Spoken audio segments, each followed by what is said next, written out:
another episode of, I guess I should turn my microphone up. See, this is what happens when you've gone for almost 4 months. You forget that volume is essential. I cannot believe it's been that long. It's been 4 months since you looked at me. No. Anyway, welcome back to another episode of the Custer Chronicles. I am your host with the most, Dwayne, and I'm here with my also host, Kelly K. Kelly K is in the building, and in case you forgot, we are live. All right, I haven't said that in a while. I just want to say it again. So we are live. I thought you were coming up with something new last time we talked. Nope, you thought I should. I said no. I like it. It's my catch thing. Yeah, I think that's on. It's on the video, so we'll go back and look. Yeah. Anyway, welcome back. Welcome back to another episode of Custer Chronicles. We have been gone for a while. Did you miss us? Did you miss us? We've been gone for so long. Not a fun break. Nah, it wasn't even, part of it was, early on it was, all right, it was a mental break. And I think that might have been like the first week that we missed. Because last time we recorded was December 10th. Right. So that following week, I think it was a mental break. Right, and then everything happened. Yeah, because it wasn't, because we didn't record for Christmas. It was the holiday, so we didn't record for that. And then I had my surgery.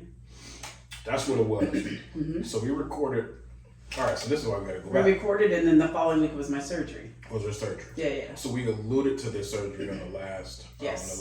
episode, and we weren't here because that Friday, the following Friday, she was gonna be having surgery. So the next week or so, no, beyond that was recovery. So she physically wasn't able to. So Christmas break from school, I was down because of surgery. Then we went back, January 4th or 3rd or 4th to school. And my first week back, I got COVID. She got COVID on the 7th of January. That was I think actually when it was tested. official. Yeah. And then I was good for the first few days that she had it. So I was able to kind of be of service around the house, kind of doing things. And I don't think we really even talked about this timeline until today. So the first few days, I want to say maybe 4 days, I was fine. Felt nothing. I'm thinking, oh, I got all the antibodies. I don't need nothing. Drinking out of a water hose when I was a kid has served me proper because I'm not going to get sick. I'm not going to catch it. I'm thinking, because initially, obviously, I had the fear everybody else had when it came to COVID. I'm like, man, if I get it, I don't know if my immune system, I'm hearing people get it, they feel funny, they go to the hospital and they're dying in the waiting room. Right. My panic was, underlying, issue like a high blood pressure, blah, blah, blah. So I'm panicked. Then all of a sudden she gets it, and I'm like, here it is, my death sentence. And the first few days go by, I'm going, I'm in the same bed with her, we're in the same vicinity, because she can't leave the room because she's recovering. Well, I had it bad. she's still recovering from the surgery. So they told her she can't do any lifting, a lot of moving, she has to sit still. So me being, there for her, I'm in the same room with her the whole time, making sure that she's good. I get no symptoms at all. Then her youngest son comes home. He has it. He comes home from... I think you got it before he did. Running. He got it first? He got it. Okay. He got it. So then I was making sure that... Wait a minute, did I? I don't even remember anymore who got what first. Everybody in the house got it except for one person. Which is weird, because there's 4 people that live here. She got it. And I'm going to say maybe I did get it before he got it. Because then he got it, and I was just like in and out of his room, like, well, if I already got it. Yeah, because you got it, and then his dad came and got him that Friday because he hadn't had any symptoms. We both had it. And Friday night he started having symptoms, so his dad brought him back Saturday morning. So he stayed, and then the oldest boy that's here, he didn't get anything. Athlete, he got nothing. Not even a headache, not a cough. He stayed in his room, stayed away from us, played video games on his phone. And he has been exposed a lot. He's been exposed in his school because they've had a whole bunch of emails going out about the kids being exposed, blah, blah, blah. He got it. I mean, he got all, he is bulletproof at this point in time. So I'm gonna go on a limb and say that Donovan's a robot. I don't think he's programmed to talk very much, so he just mumbles. Very quiet kid. but he didn't get anything. He was bulletproof. And but we had it. We hit it. Okay, so here's the funny thing. The funny thing is it hit her hard. Not as hard as it hit some other people. Like, we weren't rushing to the emergency room, but as far as like just that was about, everything but that. Think about your worst flu. That's how bad it was for her. And for the young boy, for Dalen, he got it pretty heavy too. Right. But it was quick. He got it heavy, and his was like going in like 2-3 days. Right. I ended up having something called long COVID, where the symptoms just don't go away, and I still have it. So what happened is I was coughing so much I was having to hold a pillow. I was in pain, just doing stuff. I ended up taking a month off work. Yeah, but she ended up getting subsidiary issues because of COVID. So she got bronchitis, borderline pneumonia from her exposure to COVID. And then it led to, if you've watched earlier episodes, when we first started the show, she was coming off of or going into, I can't remember, but she had this really bad coughing fit where it had us take time away from the show prior because the coughing was so bad that she fractured a rib. And we thought it was just one rib. Well, she had the same thing occur this time. She went in and she had x-rays to find out like how bad is it. And they were like, you had this happen on the other side, right? And you're like, yeah, just one broken rib. And you're like, how about 5? So what everybody thought that she was overreacting from the one broken rib. First of all, that's super painful. Somebody who's played football and hit in the chest before, you get broken ribs. That is not, you can't, you realize how essential and breathing healthy is. Anyway, she had 5 and never knew it.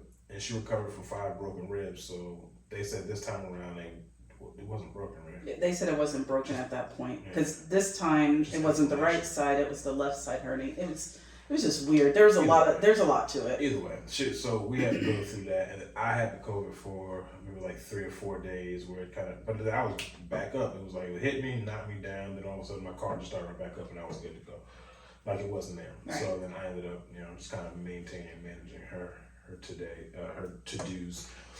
And that was pretty much it. So then it became having to go back and forth to doctor's appointments to make sure that this long COVID was manageable, because she wasn't able to breathe. She wasn't able to stand up for long times. Forget going to work. She was out of work.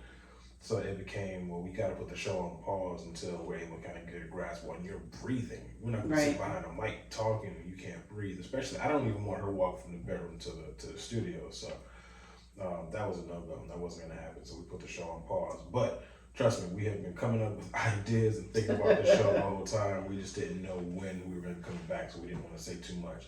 Actually, we were supposed to be starting this episode this past Wednesday, but we got sidetracked doing a few other things. But we are back. We are here. We are live. You got the questions queued up, my honey? Because I got them on the phone. I got nothing to do. Which questions? Oh, I didn't know I was doing it. We are recording on the phone. I did not know that I was in charge of the questions. Would you like to start with Florida first? Oh, God, yes. we were talking about, we were just going back and forth, and we started talking about how do you know you live in Florida?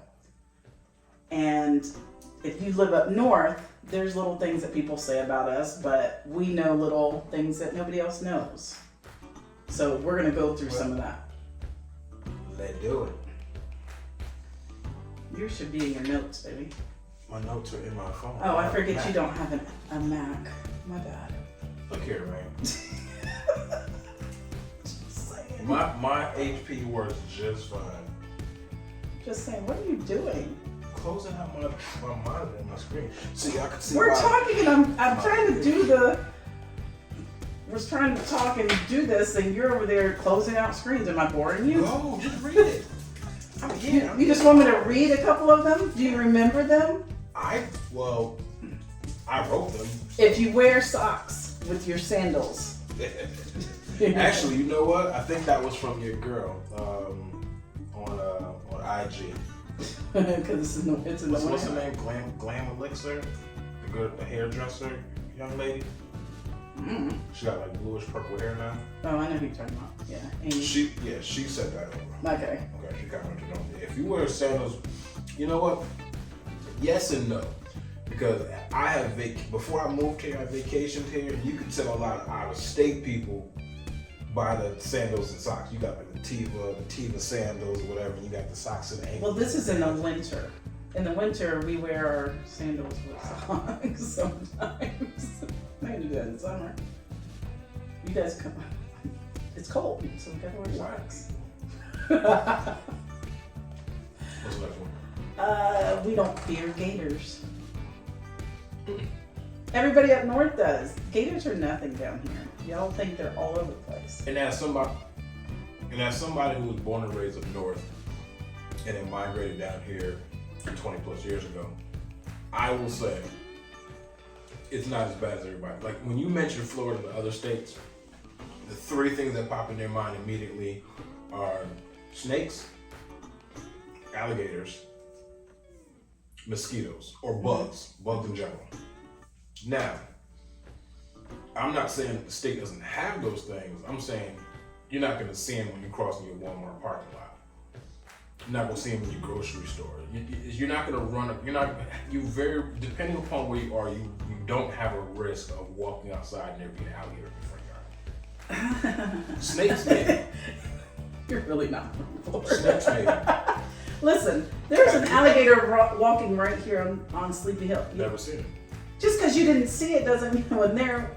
We got pictures and stuff between the baseball team because one of the parents lived over there, and it was crossing right where that light is where we turn. It was crossing over to go into. Here, you actually made my point. That's one example.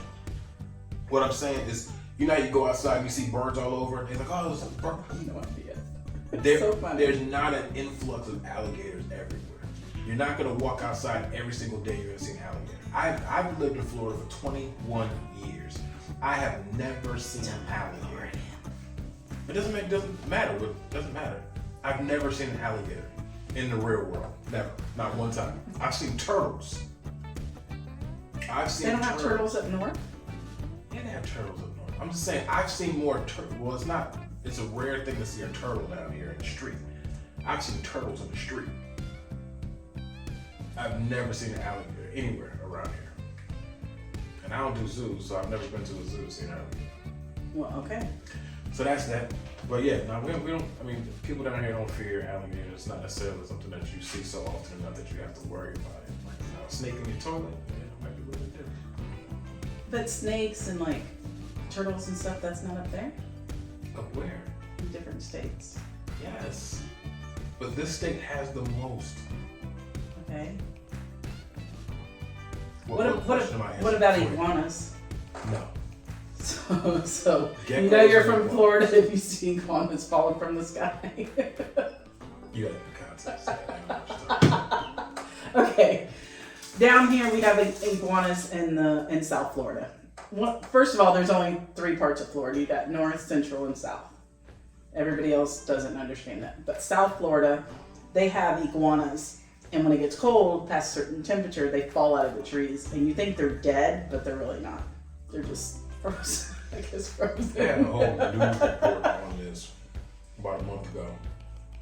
Because the temperature down here dropped so drastically that even like okay, so when the weather changes in other states, other animals, they hibernate. Or they have a hole or a burrow or somewhere they go to prepare for the cold. Iguanas down here, they ain't got nothing. They got the trees. So when the weather drops, which is so unexpected, and it stays that way for a long time, I'm talking about 20 degrees. No, when it gets 20 degrees where it's normally warm, iguanas don't know how to deal with that. They're a tropical animal, so they literally will freeze on the tree and just fall out the tree. So there was a whole news little episode alert or whatever about all the iguanas that were just falling out of trees. Cameras panning across all these passed out iguanas. But I wonder if that's on the news up north. No. I wonder if they show what happens down here like that. No. Oh. No one up north cares. All the news is going on in our state. They're supposed to dedicate time for falling iguanas. I just thought Florida had their own segment on everybody's news. Oh, you think way too high of yourself. Now, as someone who has dreamed of living in Florida his whole entire life, I would think that we're worth it. But no, the other states do not care. I can tell you what's not worth it. What? Miami Hurricanes. Thank you for this. Thank you for your time. Thanks for stopping by. You could have been in the world. You chose to be with us. That's going to be our show for tonight. We appreciate you rocking with us. Tune in next week when I will be by myself doing this episode because my wife apparently hates me and wants a divorce because she's talking trash about my Miami Hurricanes. Okay, here's the deal. If you live in Florida, you're either Gators or Florida State. Wait, that's the thing. No. Oh my God. Have you been drinking? There are Seminoles and Gators. There are 3 major colleges that are here. Now there are many colleges that are here in Florida, but the 3 that have the biggest. He's just trying to add his. Go ahead. Go ahead. The 3 major colleges down here are the Miami Hurricanes. He's just trying to add George. You're such a liar. The Gators. Nobody knows who the Canes are. I'm not arguing with someone who doesn't know sports. And the Florida State Seminoles. Okay, let me ask you a question. When you walk into multiple stores, can you find Miami Hurricane stuff? Or do you find Gators and It's regional, Kelly. It's regional. It's regional, but we have Gator stuff in Florida and Seminole stuff here. You don't understand. See, you supposed to be the Floridian. You're supposed to know all this stuff. So apparently you've never been to the East Coast of Florida. Have you been to the East Coast? I've been everywhere. Your stuff ain't here is what I'm saying. I believe it. So there's a certain threshold. So anything past, let's say, Palm Bay. If you grab a map, whatever, look at Nobody Palm knows. Bay. Where is it from? Orlando. That's all they're going to know. Anything maybe 100 miles south of Daytona Beach. So if y'all know where Daytona Beach, y'all have had a spring break, y'all have been down to Florida, I'm sure y'all have either been to Orlando, Daytona Beach, or Miami. So about 100 miles south of Daytona Beach, every store you go into is all Miami Hurricane stuff. Now everything north of Daytona Beach is going to be Florida Gator stuff, and anything west, it's a mixture. Less Miami Hurricane stuff, more Florida Gators and Florida State Seminoles. Mainly because a lot of those graduates, they come to either Orlando or Tampa, or they spread in between. Miami Hurricane folks, they usually stay in the south side. And this is his explanation. But if I go in the south area, I bet you I can find Gator and Seminole stuff down there. I'm sure you would have a harder time finding those things down there. And I know for a fact. Bet. Why we gotta bet it? Bet. I'm telling you what I've seen. Okay. We're gonna go. When we go, we're gonna look. Oh, good gracious. Okay. Anyway, yeah. Listen, in the state, they think the big football rivalry or the big sports rivalry is Florida State. It is. That's all that's there. I disagree. That's all that's there. I disagree. I think it's Miami, Florida State, and we've had the rivalry games to prove it. We have had the rivalry games to prove it. If you know anything about college football, you know the best matchups as far as the Florida schools goes, Florida State, Miami. We have had historic games on ESPN. Why am I arguing with you sports? Go on to the next question. How do you know you're from Florida? Go ahead. You know you're from Florida if anything under a Cat 3 is not worth waking up for. We're talking about hurricanes. So down here, if it's a 1, 2, or 3, we don't care. We're not buying supplies. We're not doing anything. So let's give context. So there are 5, for those who don't deal with categories, they don't know what the categories are. Right. There are 5 categories to a hurricane. 5 is the most devastating. They're evacuating. They're trying to get people to board up their houses. You better have some Everything's sort of insurance going on your house. It's going to be substantial damage is going to happen. Category 5 is going to destroy a lot of neighborhoods, homes, cars, everything. So those are the ones where they have you follow your evacuation route. And for those who live out of state, you probably have no clue what an evacuation route is. But they have different zones in Florida that let you know if you are higher at risk or lower at risk of flooding or damage if a hurricane comes.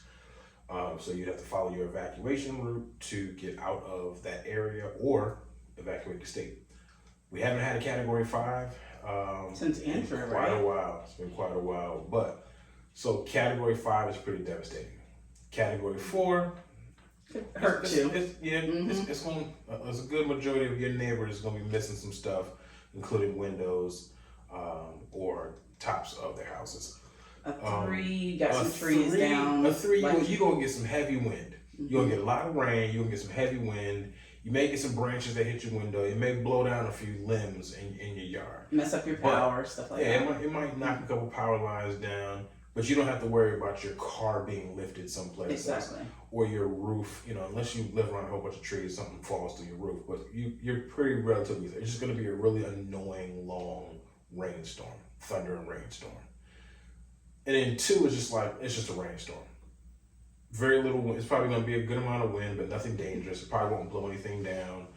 No danger involved. Just an annoying rainstorm that usually it probably leave more of a flood than anything else, but it's not dangerous. Or just big puddles. So for us here in Florida, we do not trip over 3s. It's like every hurricane. Listen, we have hurricane season, so we know when hurricanes are building, we know where they're coming from, what they're supposed to be, what they are right now, what damage they're doing in the Bahamas. We hear all of that. We pay attention to all of that. But when they start talking about, we need to start getting supplies and doing all this, and I'm like, what category is it? Oh, it's a 2 and it's about to get up to a 3.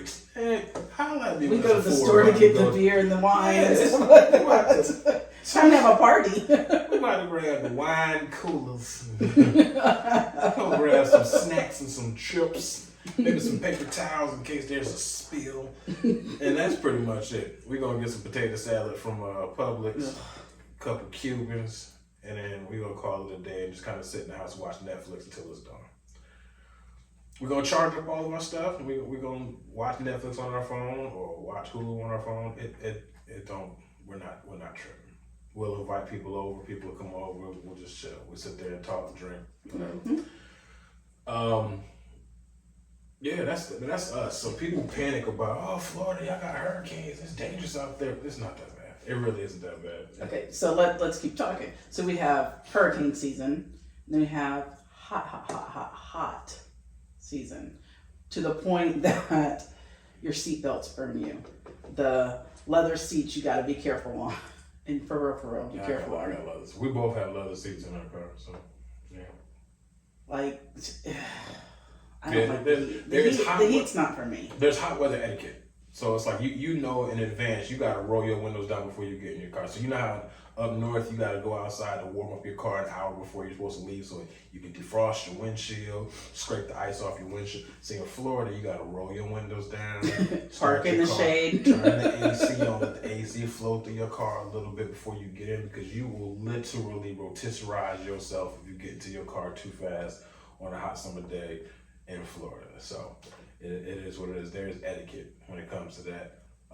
When it's hot outside and it's humid outside, leaving the house is probably not one of the most recommended things. No, you normally don't. And when you go to the store, you'll take those extra steps just to park in the shade. Absolutely. Absolutely. Because you don't want to, especially if you have leather seats, you're like, Well, certain stores make it hard. Like Walmart makes it hard because Walmart doesn't have any trees. So there is no shade there. I think Walmart needs to do that. They need to put some trees out there. At least for the Florida ones. Either put shade or covered.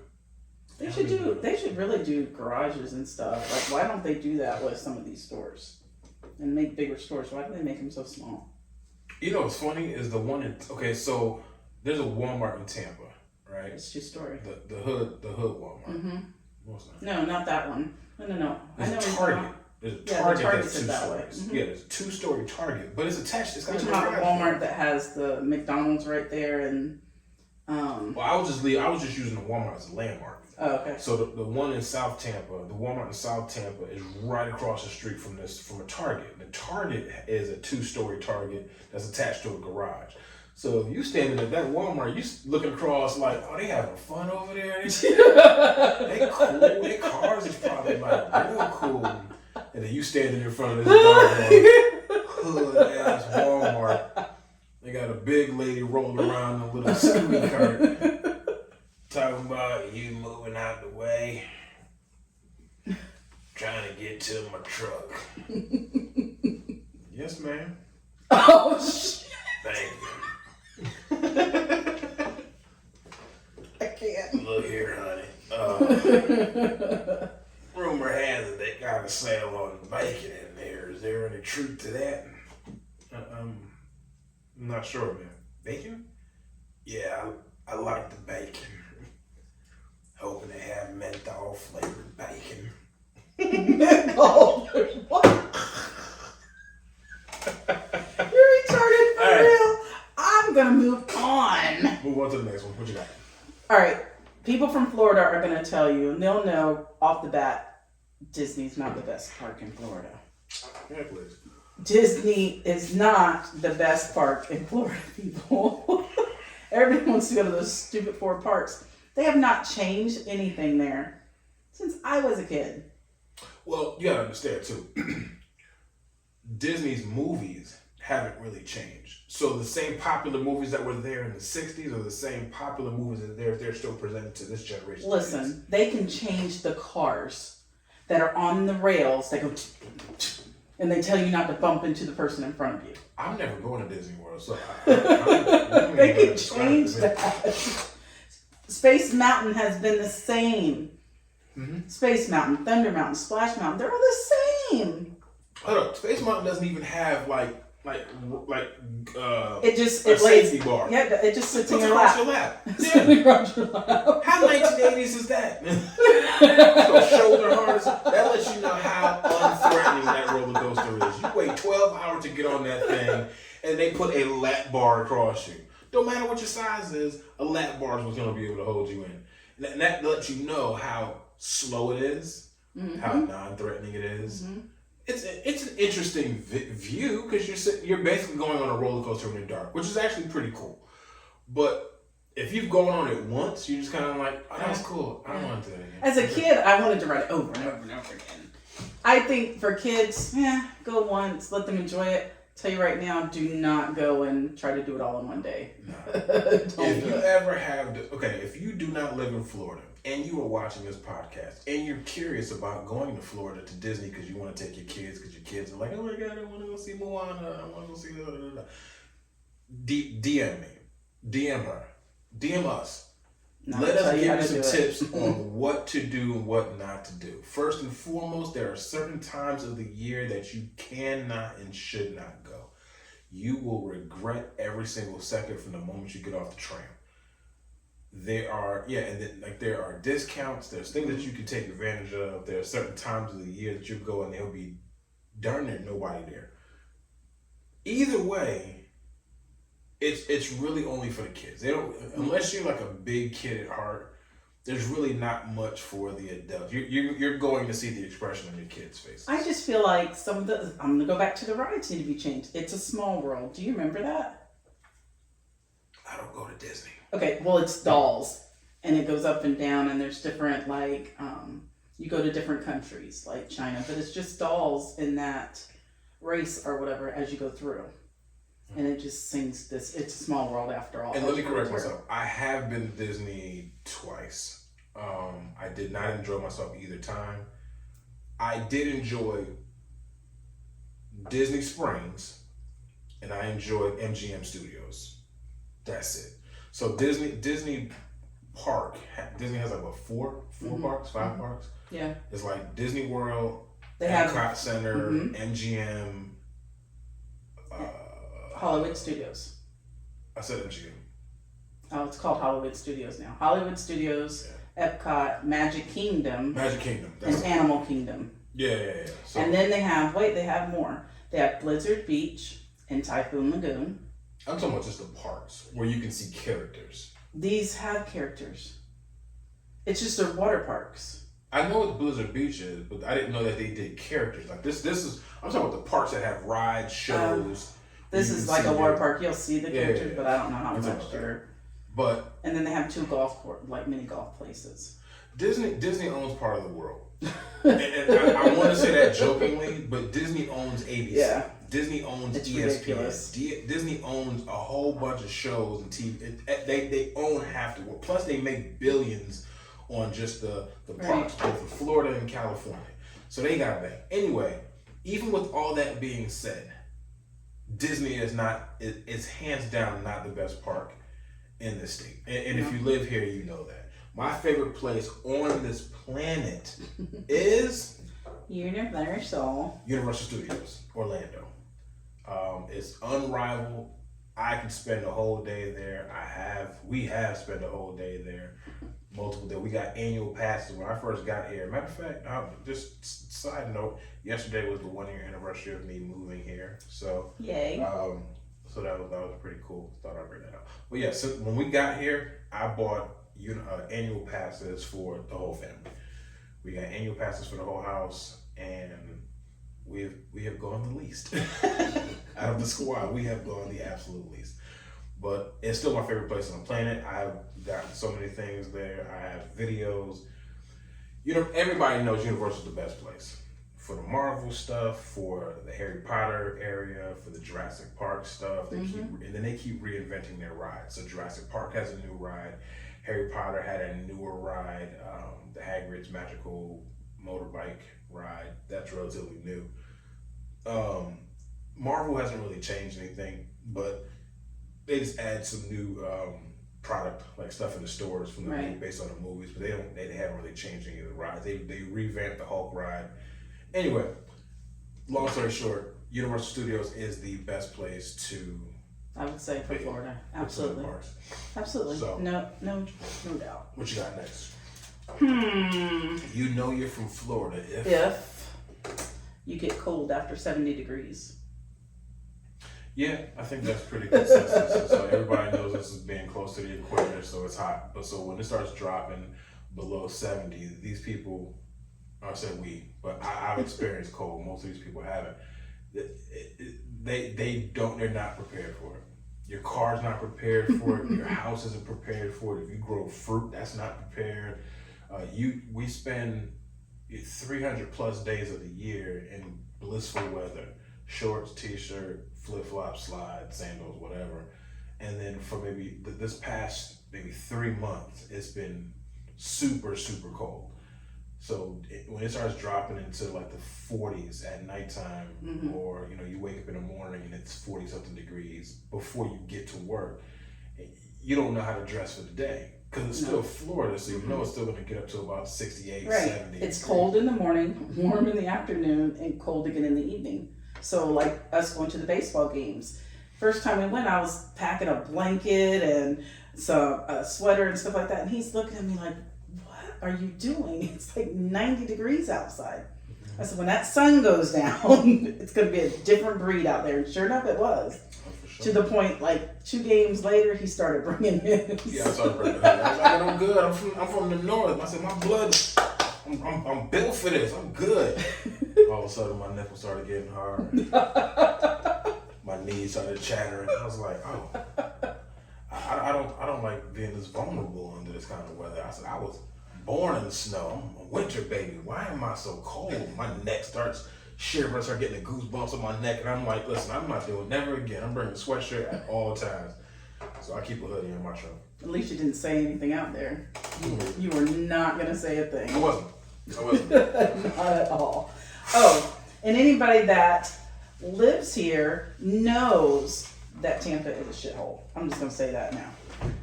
You have Orlando. Orlando's good. You have Miami. They have some spots. But Tampa, okay. Yeah, as someone who started his Florida living here in Tampa, or not here in Tampa, but in Tampa, there's a lot more areas you should not go to than there are areas. Exactly. Oh my God, you gotta go to. No, there's a lot more. You might want to stay on this side of that street. If you go to that side of that street. And it's that close together. Yeah, like even going to the Bucks games, like you got to be careful where you park because you don't want to go certain places left or whatever. So you have to stay down certain streets. Like you got to be careful with that. Yeah, I mean, like the epicenter, I guess, of Tampa is that Raymond James area because the stadium's right there, and then you have George Steinbrenner Field, which is where the Yankees play during the offseason. This is where they do their spring ball. So that's literally right next door to Raymond James Stadium. Right. Now, right around the corner from Raymond James Stadium is the big luxury mall, International Plaza, which has a huge like you gotta go if you do go to Tampa, you gotta go to International Plaza. So it's nothing but ritzy high class stores. If you want to bump into your celebrities or whatever, I've had so many celebrity signings and meetings in this mall. That's the place to go because there are so many high priced stores that your average person can't really shop there. Right. But they do have some clothes stores or whatever that you can get into. But if you want to buy some exclusive stuff, but that's where a lot of the football players go, like after the games, when they're not practicing or whatever. You can catch a bunch of them in the mall. Anyway. Or one of the restaurants or bars or whatever. The Cheesecake Factory. There's a whole bunch of high class restaurants. Blue Martini's over there. I think they closed Blue Martini. Did they? Yeah. In my 20s, that whole plaza was the spot to go to because it's like if you wanted to get drinks here, if you wanted to go to a bar-like place, there was a spot that was like right next door. If you wanted to get some dinner, there's Cheesecake Factory, there was Champs over there. Exactly. There was a whole bunch of things over there. But Tampa's not bad, but Tampa ain't good. So when you watch the football games and they're panning over the bridge. They're panning over the ocean. They are not panning over the city. I'm handing this over to you because that top part's yours. The top part is mine? Yes, since you don't have your phone. Oh, bet. Bet. So my phone is actually doubling as our camera, and I have my notes in my phone, so I can't grab that right now because we're recording. So I'm giving him his notes. She is giving me my notes. And I'm glad I sent over to her because I totally forgot to do so in the first place. Anyway, all right, so we're going to jump into some other things. If you had to name, so I was listening to this sports show. So I sort of stole this question from a sports show that I listen to on a morning, weekly basis. And apparently there was this survey that was done in the UK on the saddest song ever, where people were sending in their votes on what they considered like the saddest song. Like you hear it and you know you're gonna have an emotional moment, or you immediately break down for whatever reason. If you had to rank, even if it's more than one, what would you name the saddest songs? Mine would be Michael Jackson, You Are Not Alone. And it's only that way because of my brother. Super close to my brother, and that was what we made his videos and pictures and stuff around. So that would be my major one, I think. I don't know of any more, like off the top of my head. What about you? You know what? I've been sitting on this for so long, and it's almost like ranking your favorite movie. It's like you think of one movie, and then like a couple minutes later, like, oh no, definitely this one. And then like a couple of days later, you're like, oh, how did I forget this one? So it's one of those things. If I had saddest songs, there's a song, I'm gonna go a couple genres. So if you go to like the rock genre, there's a group called Evanescence, and they have a song called Tourniquet. Tourniquet is a very sad song. I don't anticipate you knowing. Okay. Don't make it sound like your white side is not like, I want to go listen to Evanescence. Yes, your black side is like, he ain't invited to the cookout. That's exactly what's happening now. So you're internally torn. But there's a group called Evanescence. Okay. And there's a song called Tourniquet. That song I heard, and I just like, if I'm by myself, tears will definitely fill my eyes. Why though? Why does that song get to you? You gotta listen to it and find out. It's just the words and stuff. There's not meaning behind it. If I remember correctly, because I haven't listened to it in a while, I think it's about someone that was battling committing suicide. Or no, it's about a girl who had a friend or a boyfriend or had a friend who was battling depression and wanted to commit suicide, and then he did, and now she's living with it. What are you doing? I have another one. Keep going. I'm listening. All right. Let's see. If I had to go to another song, let's see, that's the saddest song. And you got to see some of the songs that are on this list. Some of the songs you're like, oh yeah, I get it. Somebody had a Stevie Wonder song on there, and I can't remember what it's called.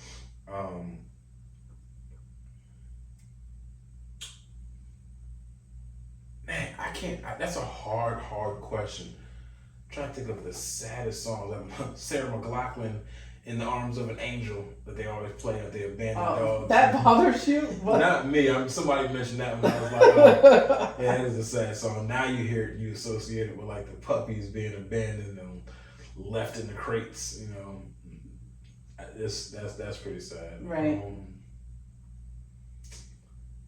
What else is a sad song? I have one from Danny Gokey, but I can't remember which one it was. What genre is Danny Gokey? Christian. Christian, contemporary Christian? Yeah, contemporary Christian. I want to say it's called Wanted, if I remember correctly. But that's a very good song, and that one always tears me up. The first time I heard it, I had went to one of his concerts. It's like a church concert type thing. I went with a couple girls to one of his concerts, and I just started bawling. The first time I heard it, I was like, whoa. Oh, that was the first time you had heard it? Yeah. So I would say that one. There wasn't any, I guess there was some personal reasons why, but that song just hit me hard. Have you ever heard about it? No, I haven't. You've heard it, you just don't know you've heard it. Because I've played it around here. Oh, if you played it around here, then yeah. Definitely have played it around here. I don't. All right, so now that I think about it, when you mentioned your brother, I thought about it. There's one song that's super sad, but not because of the song itself, but because of the meaning behind. Maybe not even the meaning behind the song. So just the association to my mom. Right. So I know which one you're going to say too, because I always take it the wrong way. Oh, so very, very brief story. So I get word on Valentine's Day my mom was in a car accident. I have to come home. The 15th, I come home. The very next day, I come home to her house. She's obviously not there. She's on life support. And I see on her altar, she has a little altar where she prays in the morning. She has it set up where she's got a little kneeling pillow. This pillow right here, this was her kneeling prayer pillow. She would put it in front of her fireplace, and she had a cloth set out that had her Bible there, her little study notes or whatever. And so when I get there, that's set up there. And she's got these lyrics to this song that I'd never heard before.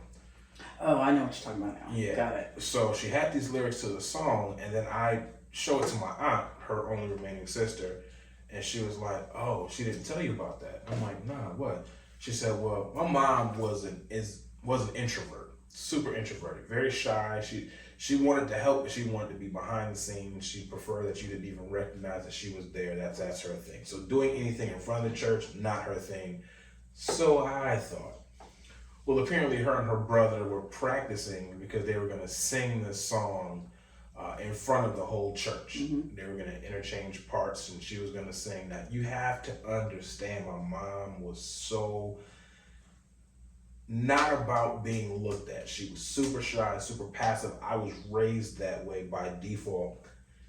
So when I get there and I hear that she was practicing this song to sing in front of the whole church with her brother, it was one of those, wait, my mom was doing that? And she was like, yeah, she was super excited. And wow. they were learning the words. So the lyrics to this particular song were laying on top of her Bible because she had been practicing that morning that she was leaving. She was killed in a car accident with her brother. So they never got a chance to sing the song. And the song is by Casting Crowns. It's called, what is it?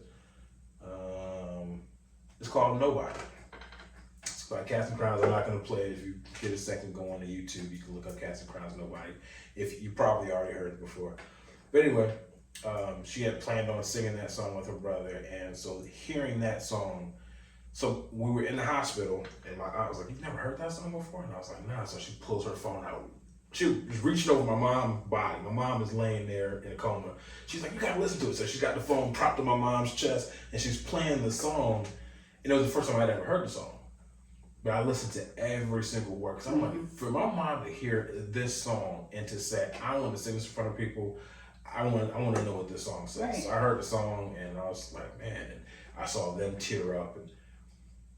And when I got back to her house later on that night, I said, well, let me play it. I said, let me really listen to it. So I had a drink in my hand, and I put on the song. I fell in the kitchen crying. dropped the drink, fell in the middle of the floor, boo-hoo cried for a very long time listening to that song, because the song is so powerful. If you've ever heard it, you know what I'm talking about. But Casting Crowns, nobody. So that is the saddest song for me for that reason. She never got a chance to do something that was going to be so groundbreaking for her. I think she might have been challenging herself to go, I'm going to do this, but it's not for me, it's for Jesus. And she never got a chance to do that. So that song always, and I still have the lyric sheet. Actually, it's in here with me. So maybe one day I'll sing it in front of some people just for, on her behalf. But you can't right now. You can't even listen to it. So. Yeah, I haven't played it in a while. I haven't played it since I've. When you've heard it on mine, you've said something. I haven't played it. Not in like an anger. I've never. No, you've just been like, shelve. This is which is a good hint. Yeah. So picking your saddest song, I'm actually gonna leave it to the fans. If you guys are watching, if anybody's watching this show or listening to the show, feel free to tag us in your saddest song. I'm interested in finding out. And what other people have, and why. Yeah, and then I'm interested in hearing some stories. So if you guys have stories as to why, a particular song is your favorite sad song, by all means, feel free to share it. Well, there's a whole artist that I won't even listen to. You know that. A whole artist? Jodeci. Oh, yeah. She had an ex that ruined Jodeci for her. Completely ruined it for me, so... I liked them at one point. I don't now. All right, so we're gonna jump into the fun part. So that was the easy part. So I found some really, really fun hypothetical questions. And I'm gonna fire them at you. We'll see. We'll see how that goes. All right. If you were a dictator of a small country, what crazy dictator things would you do? I'm Trump. That's what you're telling me. I'm just kidding. I'm trying to be Trump. As a dictator, what would I do? Give out a lot of stimmy checks. I don't know. Push the red button. I said a dictator. Pushing the red button is probably more logical. I can see a dictator doing that one. Dictator meaning, what would you force your population of people to do? Be a Christian. No, I wouldn't do that because people would just fight it anyways. Everybody needs to do their own thing. Has to be at their own will, so. If you were a dictator of a small country, kick everybody out. It don't matter. You'd be like, no, you gotta be Christian. You what? You Muslim? Man, kick them out of the world. No. I'm kidding. Yeah. I wouldn't touch that. For me, I'll give you an idea. For me, it'd have to be Pop-Tart Appreciation Day. What? Don't laugh. With no icing on top. No frosting. That is so gross, by the way. Who eats a Pop-Tart with no icing on top? Who does that? I do. So nasty. That's extra sugar. I don't need all that sugar on that. It's not that big. The thing is this big. You go covered in sugar. I'm basically chewing a sugar cookie. You eat sugar cookies? When last time you seen me eat a sugar cookie? I don't know, but you eat that stuff. You eat that stuff. You eat chocolate chip cookies. You eat Oreos. How often do you see me eat an Oreo? Exactly. Pop-Tart, I would have every single morning. We'd have Pop-Tart Day. Pop-Tart Day. When's the last time you had a Pop-Tart? A month ago? But you want them every day. I do. Naked Pop-Tart? Naked strawberry Pop-Tarts. Bring back the original flavors. Get rid of all these kiddie, the cinnamon sugar and the that's the one I like. Or, no, what is it? The chocolate. No, what is that? That stupid cookies Oreo? And cream. Yeah, cookies and cream bull crap. Strawberry milkshake. All kinds of flavors. It's like, no, give me original. Out of everything, that's what you're choosing. Is Pop-Tarts. Pop-Tart Appreciation Day. Freaking ridiculous. I'm pushing the red button. Yeah, Pop-Tart Appreciation Day. We're all going to die. We're all gone. I'm done. I'm not doing this anymore. I know where I'm going. Hope y'all are going to the same place. Good luck. All right. Next question. All right. So if you can create any one reality TV show and it was guaranteed to air, what show would you want to put on TV? The Real Teachers.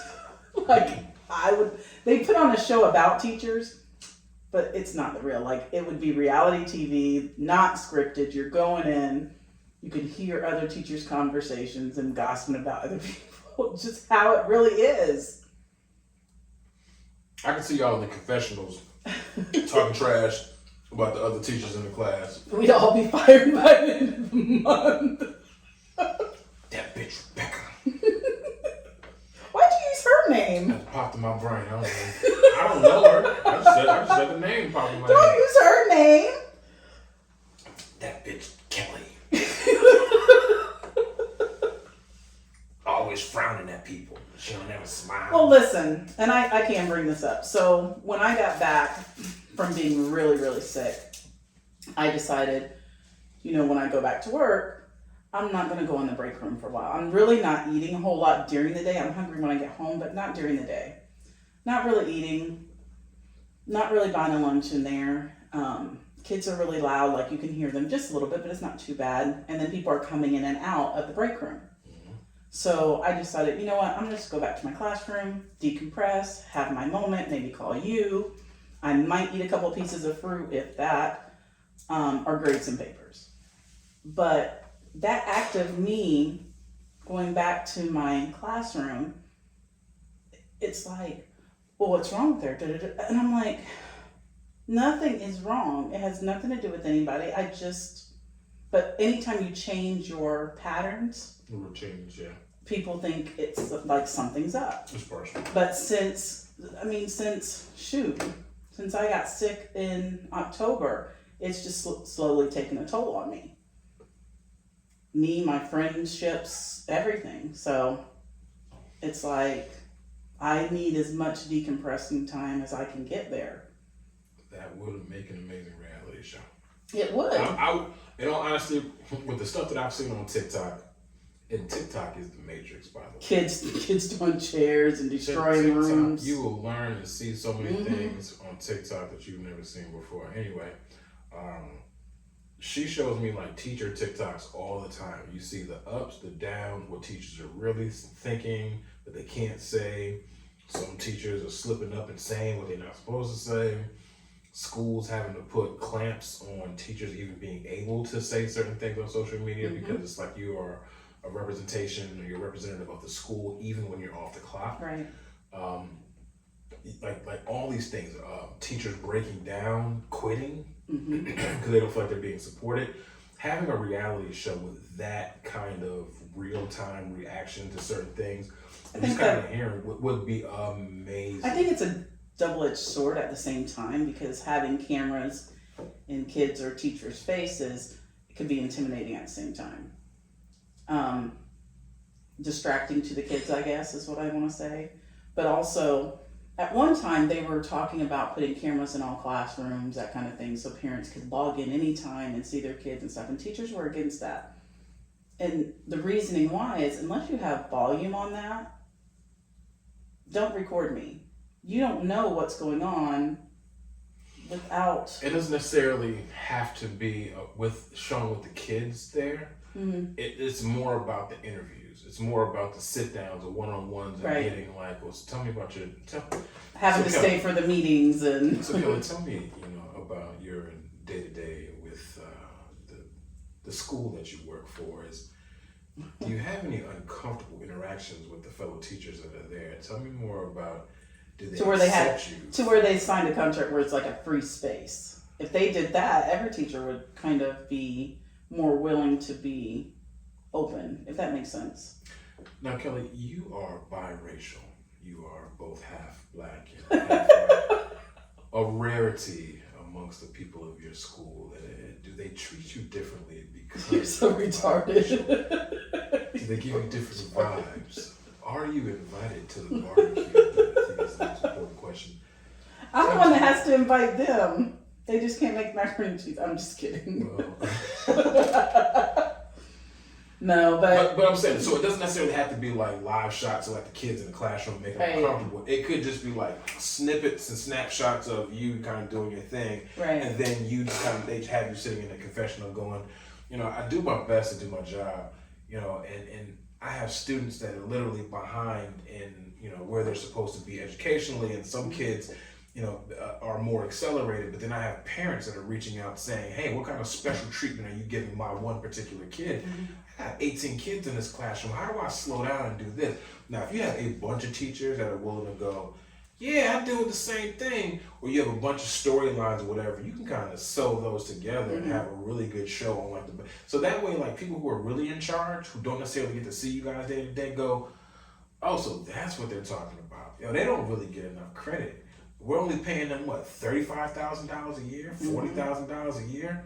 And they're dealing with these small idiosyncrasies that most people don't know or don't see. My job is literally, just in my classroom, I have 4 different categories of children. So that means I have 4 different lesson ways I have to teach on each subject. Yeah. Because it just, you have your high kids that you just need to give it to them, give them the instruction, tell them what you expect. You have the on-level kid that needs to be taught that first lesson, so that way they know what they're doing. Then you have that kid that's kind of can do that, but they're a little low too. And then you have that kid that can't do anything. So it's like, you get pulled every direction. And it's very hard because you want to do your best for each kid. You do. What would be your reality show? Honestly, I think if I had to do a reality show, it would probably be Christian athletes. Christian professional athletes. Oh, that's a good one. So, one thing Nerdy has highlighted is like the Christian athlete who has to basically be surrounded by people who aren't necessarily Christians or not active Christians or practicing Christians, and having to turn down going to the strip club. You're going home because you're going to a Bible study, or you need to read, or you need to sleep. The Christian athlete who was traveling. You don't hear about them. Who's traveling, 5 days out of the week, and then they're being. How do you keep your spiritual life on track? Like a Tim Tebow, his career is over now, but as a former Christian athlete, where you're traveling and people recognize your face immediately because you're all over, you're a Florida icon, and then you get to a city where now you're supposed to be like the savior of our sports team. How do you handle being an athlete, being a Christian first, but then being an athlete, being a father or a boyfriend or whatever, even females, being a female athlete when, God forbid, you're attractive and you're a female athlete and you're Christian, and then people are, you got other students that are throwing themselves at you, and how do you navigate being able to do studying with people who, how do you, incorporate your teammates, not separate yourself as an athlete, as a believer, and them not being believers. So when they're going to the strip club, but you still want to have that time to bond, how do you still do that? That's what's hard. I think that's hard in any career, even like being a teacher. Like, you still want to stay your ground on being a Christian and trying to do the right things. You might not always do the right things, but you want to do the right things. Right. But how do you create those bonds too? Because you walk out on those conversations. You're not going out with everybody when they all go out. You're putting your husband and your kids as a priority, making sure they're taken care of first. Like, it's hard. It's really hard because, especially if you're trying to separate yourself from that life.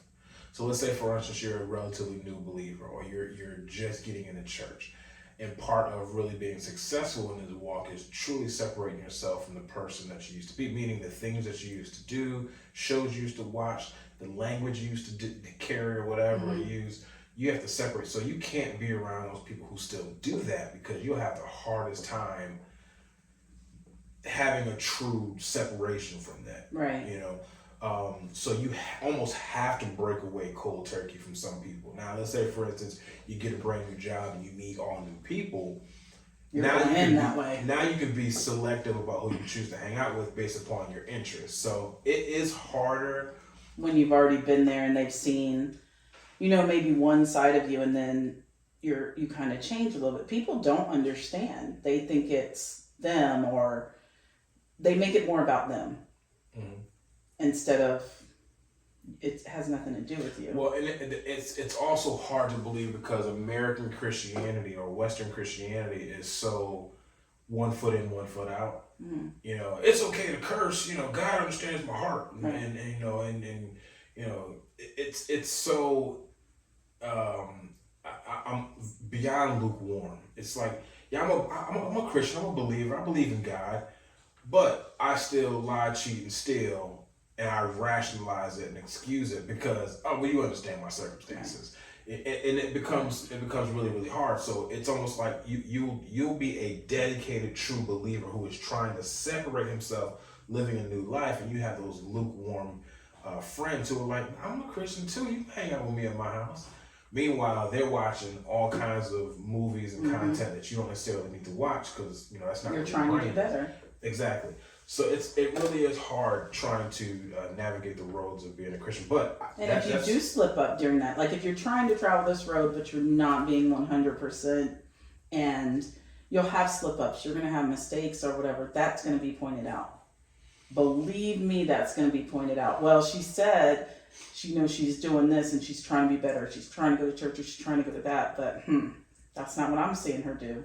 Well, that's outside noise. It's almost like a fan telling an actual professional player how to play the position. It's like, dude, you're on the outside. You don't know what it's like. All you're doing is you're guessing what you think I should be doing at this moment.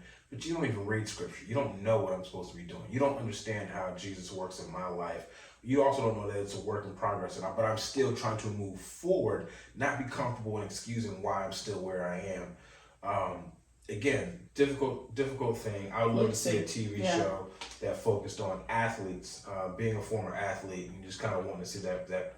I remember when I was coaching out in Iowa, I had a player who was Christian, and he was sort of like the team leper in the sense where it's like no one even wanted to mess with him, talk to him. But for me, it was like, I got somebody to talk to. That's awesome. So he and I would sit and we were talking. And of course, they all called him preacher, or they called him pastor, or they called him this or whatever. They made jokes about it. But he was the most down-to-earth dude that was there. So when I talked to him, it was like I was trying to sharpen him while he was there. And we would it almost gave him somebody to feel like he wasn't alone with. And it gave me somebody to feel like, man, I could bounce some stuff off of this young man. But you kind of felt like you're on an isolated boat. It's like everybody escaped the big Titanic, and we're on our own little. It gets lonely. It does get lonely sometimes, and so to a point where some people slip back into. Well, I'm just gonna go back over here. They accept me over here when I'm talking like they do, and I'm cussing, I'm gossiping like they do. They accept me when I'm judging people for doing these things, and I'm doing the exact same thing. Right. Anyway, so yes, I would love to see a TV show that's based upon focusing on the background lives of Christian athletes all around. I think it would be a successful show. All right, so we're gonna do one more, and we might have to make this a segment because I think these are fun. So we'll do one more. All right, make sure this is good. Okay, this is the one that I found today. Great. If you could choose any job to be replaced by robots, what job would you make obsolete? Teachers, you don't pay them enough anyways. Damn. Let them get stuff thrown at them. Robots? Yeah. Throw at the robots. Robots are programmed. They'll be programmed to say, don't throw the chair. You're having an emotional breakdown. It's okay. Emotional damage. I'm totally kidding. Totally kidding. Nah, you know what? Honestly, but they would have to be a human that programs it. Right, so, but they would have to be but they would have certain. Because what's happening is they're kind of telling us you got to teach this. You can't. There's a law that's trying to be passed now. You can say this, you can't say that. So eventually it's being scripted for what we're allowed to do, what we're not allowed to do. So you want us to be robots. But they also want you, remember the in-service that you guys had during the summertime where they kind of wanted you guys to manage the kids' mental health. Yes. Robots can't do that because robots have no sensitivity. He put his head down. I don't think he's feeling well. Could you imagine? Well, think about, okay, people up north probably didn't hear about this, but we had a teacher in one of our counties that, kindergarten kid, 3, 4, 5, preschool, kindergarten.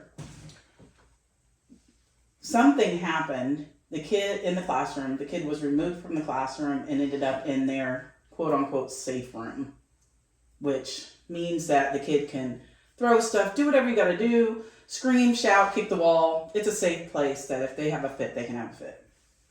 So the teacher's in there with him, whatever teacher it was that removed him. Somebody comes in to check on what's going, check on him or to help, whatever. They had to call an ambulance for the teacher. She's knocked out. She's dazed, not talking, unresponsive.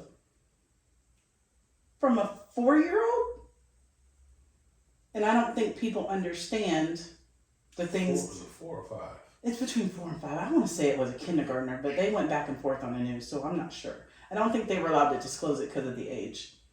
But I'm going to tell you right now, people do not know what teachers go through. You don't know. I know what that kid would have went through. A wall. Yeah, good luck with that.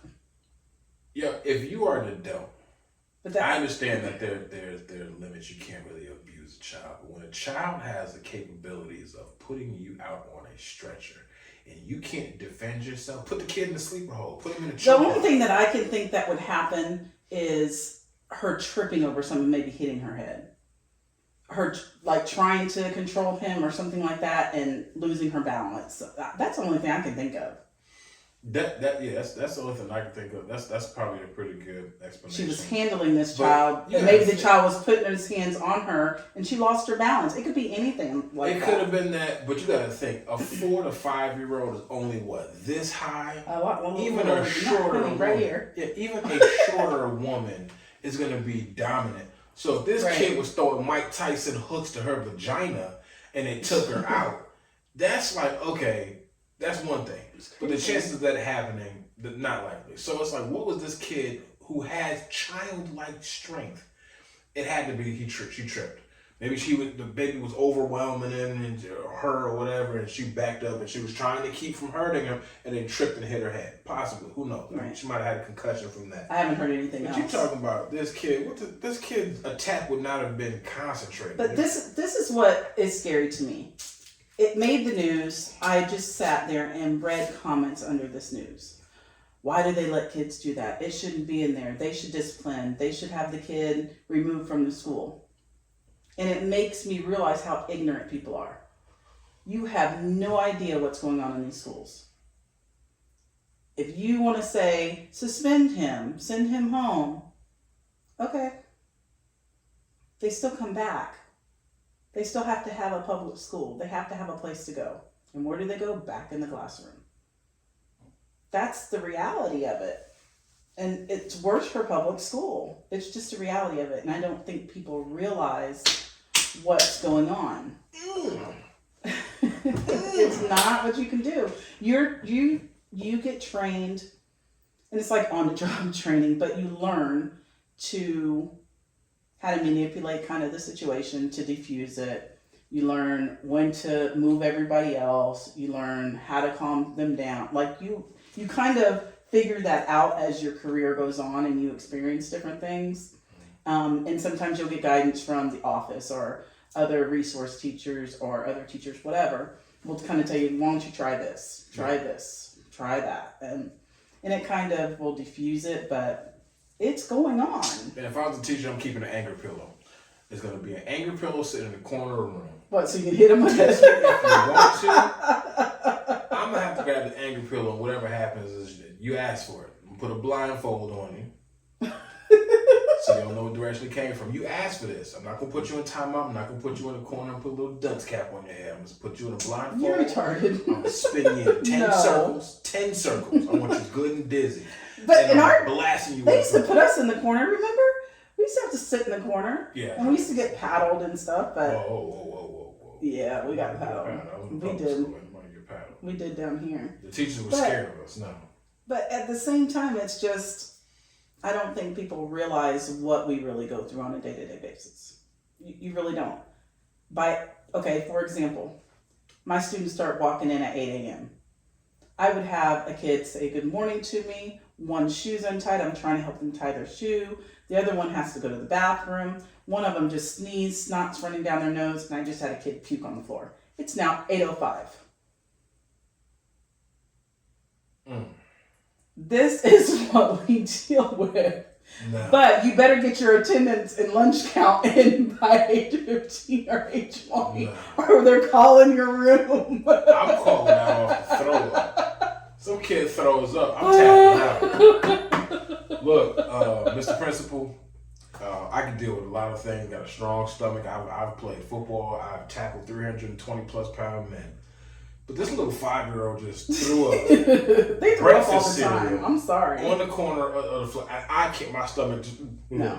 Throw up doesn't get to me as long as it doesn't have that smell. And everybody knows what that throw up smell is. And I kind of stay away from it and get the kids away from it. So that way I don't have to smell it.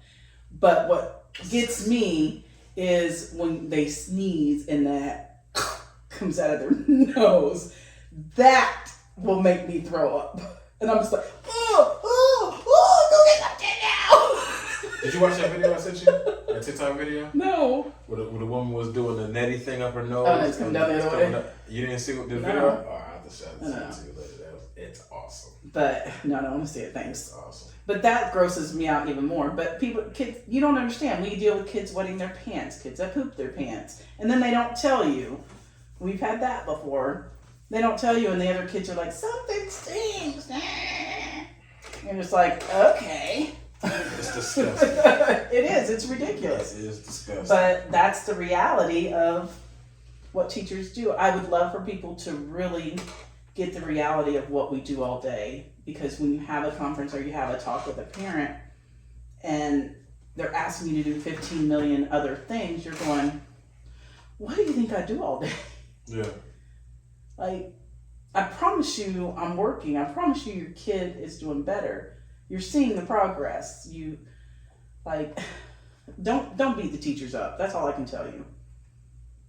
Choose what's really detrimental for you to pick on a teacher for. Because at the end of the day, they're with your kids more than you are. Preach, oh. They are. Those are my babies. During the year, those are my babies. You better not mess with my babies. They are mine.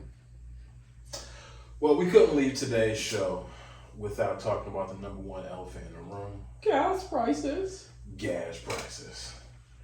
I don't know what it's like in your city and your state. Oh my gosh.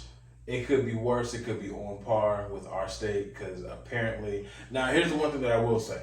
Now, one thing that I did learn from TikTok is that gas prices have nothing to do with the president. So if you're looking to blame presidents or give somebody else a pat on the back of what they would have done if they were still in office, you can't do that. Because presidents have zero control over prices of fuel. You're speaking ignorance when you do that. Yeah, it's just dumb people who are like, oh, if Trump was still in office, we wouldn't have this. As soon as we get Biden in office, the gas prices go up, we end up in a war. It's like, listen, Biden didn't start whatever war is going on with Ukraine and Russia. He didn't start that. The U.S. is a part of the whole UN. I'm not even getting into that. But there's a whole sector of things that are in charge of the price of gas going up, and none of it is to do with the president. And if you pay attention, it's not just gas. I just went and bought milk for $5 a gallon. Like, are we serious right now? Steak sauce for about the same. So I'm like, everything is going up. Right. That's not presidential. But right now, our gas here. Okay, so if you know anything about Sam's, or you have one of those discounted, bulk store accounts where you get discounted gas or whatever, we have a Sam's Club account, and Sam's Club is going to be a little cheaper than everything else. It's $4.20 a gallon. Everywhere else is like $4.40 to $4.80. Now this is just regular gas. Now the Wawa that I normally go through, and if you listen to the show, you know how much I love Wawa about everything. But they're at $4.29. So it looks like the most expensive that I'm seeing right now is, $4.39. It's ridiculous. Yeah, so it's saying the lowest is $349, the average is $439. They're saying it is going down, but not fast enough, bro. That is ridiculous. Because here's the thing, all of our food is going up. Some people's rent they've gotten their new rent contracts because it was January. So a lot of people do their rent contracts in January, I guess. And they're asking for double what they paid in rent the previous year to sign over and a lot of people say that. No, I don't want to do my rental agreement again. I'll just move to go somewhere else. Where are you going to go? Everybody moved their prices up. So you're still in the same position. Now you got to move and have. You can't stay if you can't afford it. You can't stay. Exactly. So it's not like you have a choice. So now you have to move. Some people have to figure. Some people are figuring it out. But what are they not paying? They're not paying these doctor bills. They're not paying credit cards. They're not paying. Yeah. They're not paying those things, and everything's gonna go. You're gonna see a lot of people's credit score go down. You're gonna see all that because you're taking from there. Yeah, I just the gas alone. Like we went and filled up our cars the other day. We got up it was like 6:30 or something like that because you were getting ready to go to work. Right. So it was like 6:30. We went to go fill up our tanks. Already a line. So again, we go to Sam's Club, and a lot of people have a Sam's Club card, but some people don't. So we pull up, and we're like, oh, it's not that bad. There was like one car in front of Kelly, and then I was right behind Kelly. So we're like, that shouldn't be too bad. It's 6:30 in the morning. Everybody's getting up for work. By the time we left, everybody was filling up their tanks, and she drives a big SUV, and I drive a mid-sized SUV, but by the time we actually left, that parking lot was filled. Mm-hmm. I mean, there was like 5 cars behind me, and they have about 10, 11 pumps. Oh. Every single one of them had lines all the way back because they were like, yeah, I'm taking advantage of having a Sam's Club joint, and I will pay the 9 cents less over at Sam's rather than going to the Sunoco or the Mobile or whatever to pay. It's like, them lines were getting long. Now, what we've been blessed with is he works from home, and I only work 10 minutes away. So our really only travel is for my son's baseball. So if he has to play in another county or something like that, that's our travel right now. So for us, it's not too bad because we're not going a whole lot of places. For sure. Yeah. But I mean, it's still a cost increase that we didn't have that we have like everyone else. Yeah. But we're not buying as much as everybody else is. But like the lawn guy, I saw him on Facebook. He was like, I got this big truck and I have all this equipment and everything takes gas. Yeah. Great. What are you going to do? Go around and tell all your clients, guess what? I'm going to charge you an extra $20 a month. Exactly. Because I'm waiting for that to come through for him to say that, and I'm going to just cringe. Yeah. But I understand where he's coming from. Yeah. Everything's going up, but this is part of his income and what he's trying to do. Right. But since he has the full-time job, I'm hoping he doesn't do that. But if this was his full-time, that's all he did, I could totally understand it. Andrew, if you're listening, please don't. Please don't do it. Don't raise it, please. It'll get better, please. So, anyway. But yeah, that's our take on the gas prices. They crazy. And it's like everyone's talking about getting a bike or electric car. But you know what? One guy on TikTok had it perfect. He said, I don't look at gas prices. And I was like, why don't you look at gas prices? He said, I still got to get it. Still got to go to work. Why am I looking at all these prices? I'm going to go to the same spot that I know is going to be the cheapest. I'm going to go there. I'm going to fill my tank up. I know what my total is. Why am I can't keep panicking over this number and freaking out. Regardless of how high this gets, I still got to fill up so I can get my butt to work. Because some people only got $20 in their bank accounts. Exactly. No. That's what I'm saying. So that's why some people are like, what you mean you can't look at it? I'm saying I have to look at my bank account because I only have $20.19 in my bank account. So you're talking about how far can $20 get me? Yeah, I want to go to the cheapest place. So yes, you can say if you got $100,000 in your account, even if you have $5,000 in your account, yeah, in your mind you can rationalize, you know what, it's high now, it's not going to last forever. I'll probably just have to bear with this for the next couple months at worst. I'll be fine because I can afford it. But I get what he was saying. No. I get what he was saying. He's saying regardless, It doesn't matter. We still need it. He thinks that. But that, you're not listening.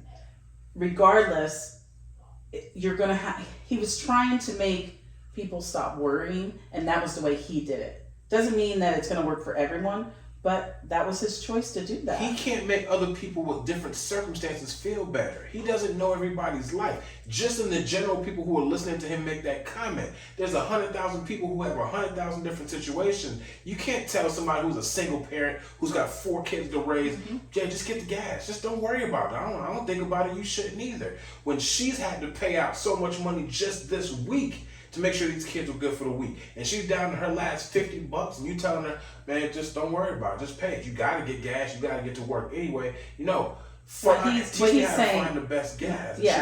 What he's saying is you still have to get it. So if she's going to completely panic, she still has to go get it. No, you know what my option is? Uber. I will Uber to work. I hate to tell you, but look at their prices. Yeah, probably. But still. You're going to pay more for Uber. You know what? You're going to pay more for Uber than you were in your own car and gas. You know what? In that case, carpool with family. Yo, get together with somebody who has a reliable transportation. Get together and say, yeah, I will give you $20. Right. Can we get together? Because there's like 4 women that pass my area on the way to work. Like if we all travel together. Boom. And travel back, it's like drop, and then everybody take a day. So it's really not that bad. You drive one day, somebody drives another. That way, you're not putting all the wear and tear on just one car. Y'all get together with friends and say, "Hey, do you mind if we carpool together? It's not gonna be forever, but you kick in $10. Sheila kick in $10. Dorothy kick in $10. We're good. Yeah, I'm with the Golden Girls. Gladys and Ethel." I'm sure they'll be over there. Faye always got the money. She got coupons to Panera Bread. We can get breakfast. Anyway. I feel so off. I still have, with the long COVID, I still have like that brain fog sometimes. Where like I feel off on some of these questions and not being able to answer them all quickly. We have been gone for almost 4 months. Plus, you're coming back from COVID, and COVID is no joke. Just think, if anybody does research on anything involving COVID, look at the after effects that it does on people's body, brains, your breathing, and your lungs, your heart, with the damage that it does to that, your nervous system. Look at the lasting effects on that. So even think about all the specialists and doctors that you have to see, and it's costly. They don't pay for all that. They don't pay for the CAT scans. They don't pay for the MRIs. They don't want to pay. I went and saw a specialist for the breathing. My insurance company doesn't want to pay for any of the medication that they keep trying to put me on. One medication is the only one they'll give me. And he just upped that because that's the only one that my insurance company seems to be covering. So the stuff that would really work for me, he can't give me because it's $600. It's like... COVID is. I'm not going to argue about that. I'm not going to have a conversation about that because I'm sure we'll have an argument and lose some followers just on our different stances on. Until you experience, COVID. Don't say no. It's just because it was easy for you. It's almost like some people really itch when they get a mosquito bite. Some people they don't even pay attention to the fact that they have a mosquito bite. Everyone's body responds differently. Don't judge everybody based upon your individualized experience on it. Just like a cold. Some people get colds and they're out of it. Some people get a cold and they can literally do their thing and it doesn't even slow them down. This is another virus that does the same thing. And some people, it's killed some people. Meanwhile, everybody in our house has had it except one person and we're all still living. So it doesn't respond to everyone's body the same. So don't judge everybody else based upon how you feel about it. Anyway, not going to hold y'all. It is an hour and 25 minutes into our episode. We are so glad to be back. I'm super glad to be back. I am too. So we will be back. We'll be back on our consistency. So if you hear this, I hope you're hearing it in good health. If you're cleaning the house, or whether you're washing dishes, or you were just sitting in the house because you're bored, you ain't got nothing to do, or you're driving someplace, thank you for listening to us. You could have been any place in the world. You're here chilling with us today. So welcome back.